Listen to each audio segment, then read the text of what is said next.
اللہ تعالیٰ قرآن کریم کے اندر فرماتا ہے کہ اسی اللہ نے اس کائنات کو بنایا اور وہی اس کے نظام کو چلا رہا ہے، اور اس کے ساتھ ساتھ اللہ تعالیٰ کے کئی فزیکل ایٹریبیوٹس یعنی خوبیوں کا ذکر بھی کیا گیا، جیسے کہ وہ رحمان، رحیم، سب کا مالک، ہر بات کا جاننے والا، خالق، موت دینے والا اور انسان کی تقدیر کا مالک ہے، وغیرہ وغیرہ۔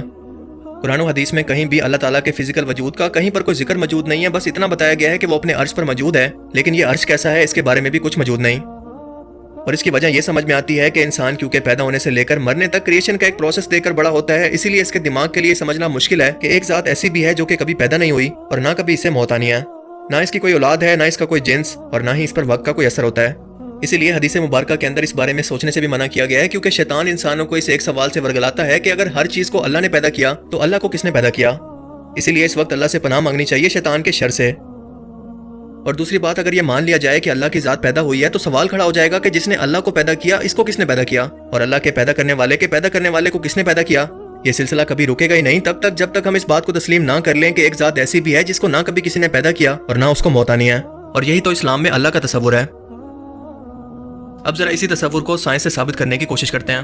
سائنسدانوں کے مطابق ہماری کائنات جس کی شروعات ایک بڑے دھماکے یعنی بگ بینگ سے ہوئی، یہ صرف کائنات کی شروعات نہیں تھی بلکہ اس سے اسپیس اینڈ ٹائم یعنی وقت کا تصور بھی شروع ہوا۔ اس بگ بینگ سے پہلے ٹائم جیسی کوئی چیز موجود ہی نہیں تھی، یعنی بگ بینگ سے پہلے اگر آپ موجود ہوتے تو نہ تو آپ پیدا ہو کر بوڑھے ہوتے، نہ آپ کو موت آتی، ہر چیز پر آپ کی نظر ہوتی، یا ان شارٹ آپ پر ٹائم کا کوئی اثر ہوتا ہی نہ۔ ایک لمحے کے لیے اس منظر کو تصور کرنے کی کوشش کریں۔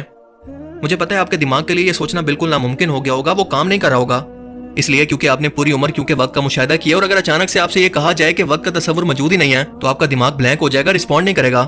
اور بالکل یہی وجہ ہے کہ انسانوں کو اللہ تعالیٰ کے وجود کے بارے میں سوچنے سے منع کیا گیا ہے، کیونکہ یہ انسانوں کی عقل اور سوچ سے باہر کا تصور ہے جسے وہ تصور کر ہی نہیں سکتے۔ اور اللہ کا عرش کیونکہ اس کائنات سے باہر ہے، لہٰذا اس ذات کو دنیاوی قانون کے مطابق جانچنا بے وقوفی نہیں تو اور کیا ہے۔ اس کے علاوہ یہ سوال بھی بے معنی ہو جاتا ہے کہ اللہ کی ذات کب سے موجود ہے، یا بگ بینگ سے پہلے وہ کیا کر رہا تھا۔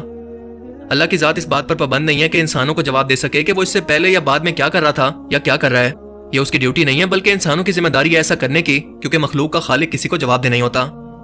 اگر انسان مخلوق ہو کر یہ سوال اللہ سے کر رہا ہے تو اپنی حدود کو پھلانگ رہا ہوتا ہے۔ مثال کے طور پر کوئی پہلے سکیل کا بندہ 22ویں سکیل کے افسر کو سوال نہیں کر سکتا کہ مجھے رپورٹ دو تم دن بھر کیا کرتے ہو یا کیا کرتے رہے۔ یہ اس کی حیثیت سے بڑا سوال ہے۔ اور وہ اللہ کی ذات کیونکہ دنیا و کائنات کی سب سے اعلیٰ ذات ہے، جس جیسی کوئی اور ذات دنیا و کائنات کے اندر موجود نہیں، تو کون ہے جو اس سے سوال کر سکے؟ ہاں، اگر اس کے جیسا کوئی دوسرا خدا موجود ہوتا تو وہ یہ سوال کر سکتا تھا۔ جیسا کہ تھور لو اینڈ تھنڈر فلم کے اندر دکھا کر لوگوں کو گمراہ کیا گیا ہے کہ یہاں پر خدا کے متعلق وہ تمام تصورات موجود ہیں جنہیں ہم نے اب تک انسانوں اور اللہ کے وجود سے متعلق فرق کے طور پر ڈسکس کیا، یعنی ان خداؤں کا انسانی جسم بھی ہے، ان میں جینڈر بھی ہے، وہ پیدا ہو کر بوڑھے بھی ہوتے ہیں، مرتے بھی ہیں، اور مخلوق کی طرح ہر دنیاوی چیز کا اثر ان کے جسم پر انسانوں کی طرح ہوتا ہے۔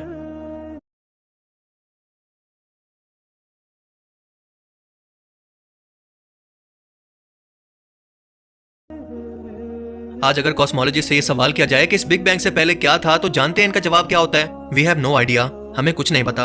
It was not just an explosion of material into an empty universe that was sitting there waiting to be filled. It was the explosion of space and time into existence. The question is one of the most popular questions, what happened before the Big Bang? And of course the short answer is we don't know and we might never know. What's before the Big Bang, what's before there is time, is really a meaningless question. And likewise, to ask where the Big Bang occurred is meaningless because there was no space. اس کے علاوہ دوسرا سب سے بڑا challenging سوال scientist کے لیے یہ ہے کہ جب سپیس موجود نہیں تھا تو اتنا بڑا دھماکہ کیسے ہوا جس کے اندر اتنی زیادہ انرجی تھی جو آج تک اس یونیورس کو پھیلا رہی ہے؟ اس کا بھی کوئی جواب ان کے پاس موجود نہیں۔ اس دور کے سب سے بڑے سائنٹسٹ اسٹیفن ہاکنگ سے جب یہ سوال پوچھا گیا تو ان کا جواب تھا کہ یہ سوال بالکل بے معنی ہے، بگ بینگ سے پہلے کچھ بھی نہیں تھا۔ یہ بالکل ایسا ہے جیسے کوئی آپ سے یہ سوال کرے کہ ساؤتھ پول کے ساؤتھ کے اندر کیا ہے۔ What was around before the Big Bang? Nothing was around before the Big Bang. There is nothing south of the South Pole, so there was nothing around before the Big Bang. یہ دنیا کے سب سے ذہین دماغ ہے اور ان کی باتیں کہ بگ بینگ سے پہلے کیا تھا ہمیں کبھی معلوم نہیں ہو سکتا، ہم سوچ بھی نہیں سکتے۔ اس بات کا ثبوت ہے کہ انسانی دماغ اس کا تصور بھی نہیں کر سکتا، نہ ہی اسے امیجن کر سکتا ہے، یہ اس کی لمٹ سے باہر ہے۔